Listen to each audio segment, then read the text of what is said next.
galdera asko, eta galdera hauei erantzuten hasi egin gara bakarrik, hezkuntza komunitatean.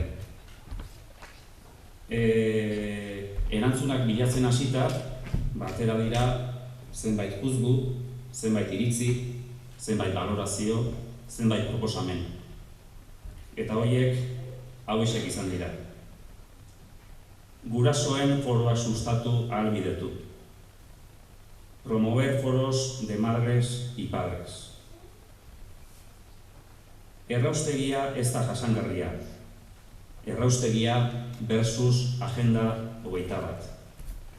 La incineradora no es sostenible. Agenda 21 versus incineradora. Gurasoak antolatuz, ikastetxeak implikatu. Padres, madres organizadas, escuelas implicadas.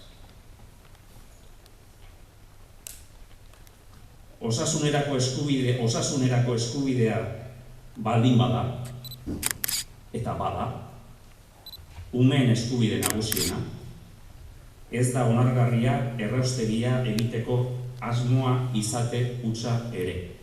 Berriro irakurriko dut. Osasunerako eskubidea baldin bada, eta bada umeen eskubide nagusiena, ez da onargarria erraustegia egiteko asmo izate hutsa. Si el derecho más importante de los niños es la salud, y lo es, no es aceptable la intención de hacer una incineradora. Proposamenekin jarraituz, ideiekin jarraituz. Hezkuntza komunitatearen konpromiso aktiboa behar dugu. Osasuna eta jasangarritasunaren alde. Necesitamos una comunidad educativa comprometida a favor del compromiso activo, la salud y la sostenibilidad. Ikusten duzuen bezala, galdera gehiago izan ditugu erantzunak baino.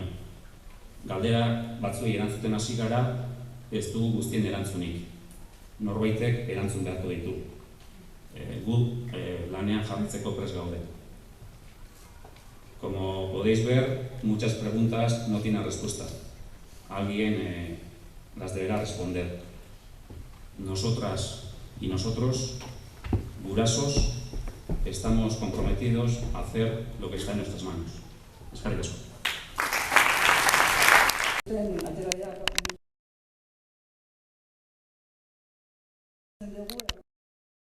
Publikoko kontu bat dela. Eta orduan, gu osasun langile gisa, gure ardura daukagu.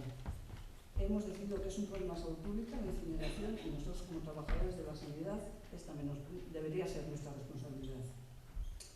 Luego, hurrengoa, politikoei eskatzen diegu edozein erabaki hartzeko unean, mesedez, ekonomia ez edukitzeko ardatz bakarra bezala. Pedimos a los políticos que los intereses económicos no sea la única razón por la cual tomen las decisiones. Y luego, hirugarren puntua da, norbanako ardura. Iritsi zaigu, individuo bakoitzak daukagula ardura, bai banakako ardura edo kolektibo ardura, eta politiko ardura baitaren ardurakin jokatzeko jerarkia residuos, nola esaten da gine. Berziklatzeko ardura sakona daukagula bakoitzak, eta jasangarritasuna aurrera eramateko. Hemos considerado que tanto a nivel individual como colectivo como político todos tenemos una gran responsabilidad en aplicar bien la jerarquía de residuos y en la